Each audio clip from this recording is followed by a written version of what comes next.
Dropped him with a big shoulder tackle. During the 1980s, the flamboyance and flash of Nature Boy Ric Flair clashed with the epitome of the working man and the American dream, Dusty Rhodes. Their battles for the World Heavyweight Championship redefined the NWA. It was the classic clash of good versus evil, Michael.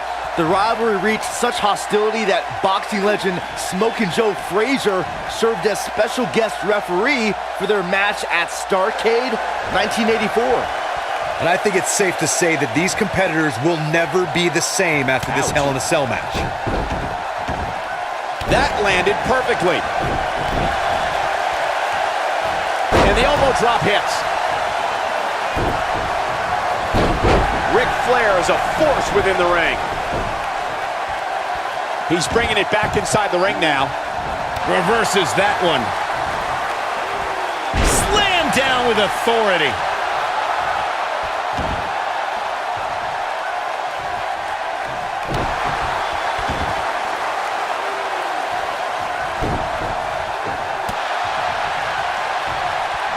Gets out of the way of that one. Oh, bionic elbow from the American Dream. He's got him covered. And the kick out. Not yet. Guys, we oftentimes talk about the dangers of competing inside Hell in a Cell. But let's not forget these competitors aren't the only ones in there. It could be just as dangerous for the official as well. And he escapes the submission. And good thing, that could have been disastrous.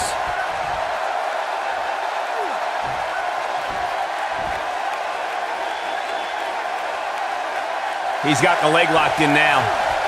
I agree with Michael's point on the dangers of this match. I mean, the environment is so brutal for all involved. Just go back to look at referee Tim White after he officiated one of those matches. Yeah, he was never the same after that. In fact, White said Hell in a Cell ruined his life. Oh! Crushing the knee here. So damaging.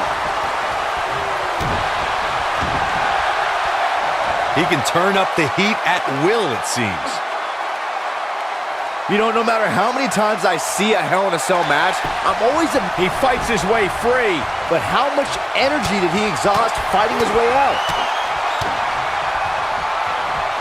And those punches hit the mark. That's how you put an exclamation. Look at this. Ric Flair with an easy kick out there. Wow, that's pure power, guys. Perfectly executed. Hard to dispute Byron's point about what these superstars put themselves through in an environment like this.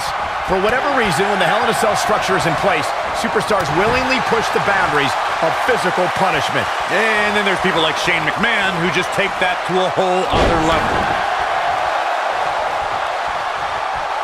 Very difficult position to be in right now. Yeah, situations like this usually don't end very pleasantly.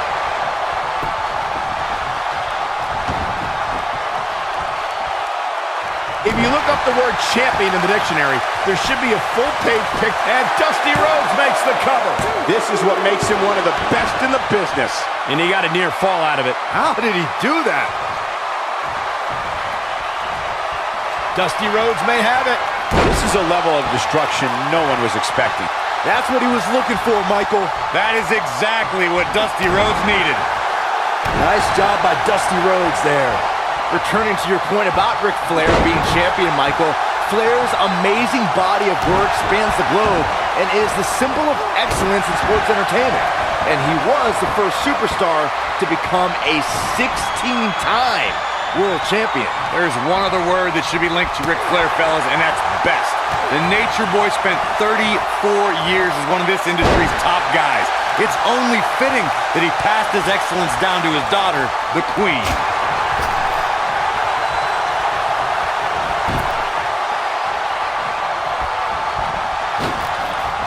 One move after the other. It's devastating. Oh, there's an elbow drop.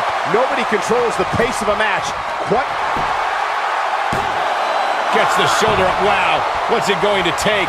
Wow, what's it going to take? Dusty Rhodes may have it.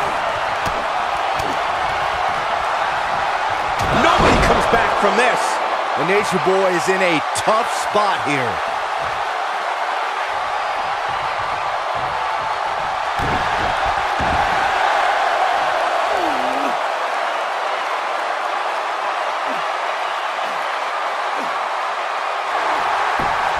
Whoa, he works his way out. A bit of a Houdini job right there. Of course, guys, we all remember when the Hell in a Cell debuted in 1997 and how harrowing the structure looked. But it's worth noting that the cell has become even more ruinous in recent years.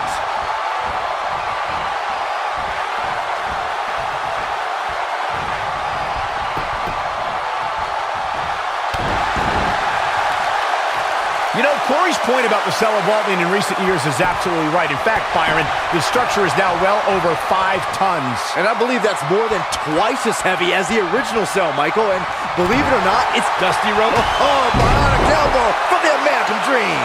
This one's over, guys. We got a cover. True testament to grit. I'm just as shocked as everyone else, Cole. Guys, I don't think you can have a conversation about great Hell in a Cell moments without bringing up the name Shane McMahon. He really has become synonymous with cell insanity.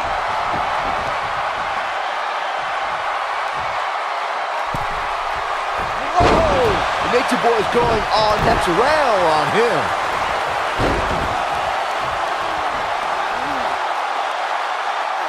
It's hard not to recognize what Shane McMahon has done when it comes to Hell in a Cell. As Corey was saying, but at what point is enough enough? Come on, Michael. There's no such thing as enough when it comes to Shane McMahon. Even you know that.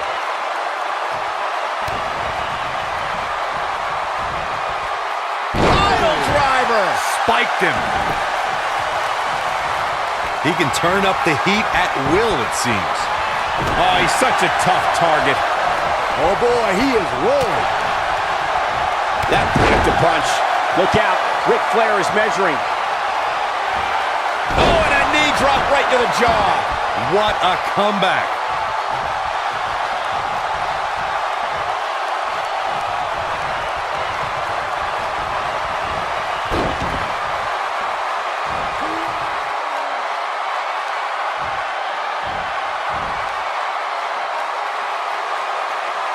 Ric Flair is not someone to sleep on.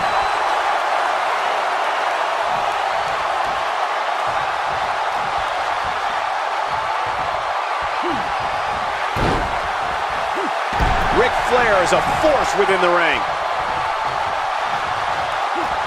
Dusty Rhodes just too fast for him. He can turn up the heat at will, it seems. Showing some quickness there. Ric Flair is getting ready here. There's no recovering from that. That should do it.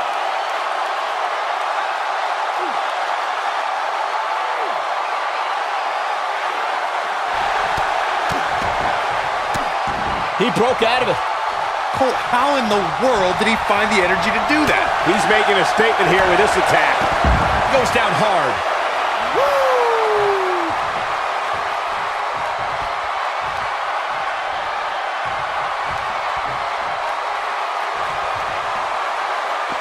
While the medical staff might say otherwise, this superstar's injury isn't even worth mentioning. At least that's what this superstar told me prior to the match.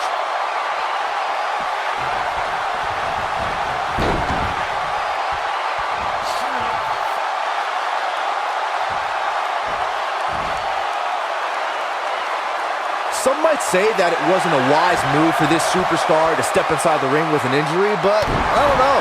It's not like it's a major injury or anything.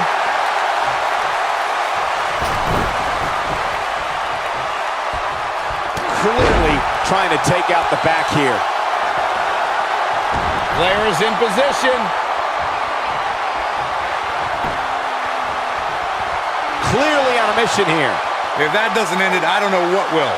Even more amazing this time around, Cole.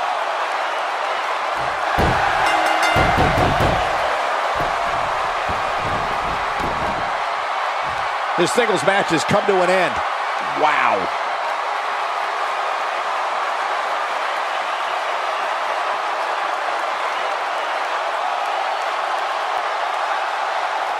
Here is your winner, the Nature Boy, Ric Flair. Strategy fell into place with that victory. These guys look like a couple of hosses going at it out there. Great match. East Rutherford hasn't sat down since the bell rang. I think they're in awe over what they just saw.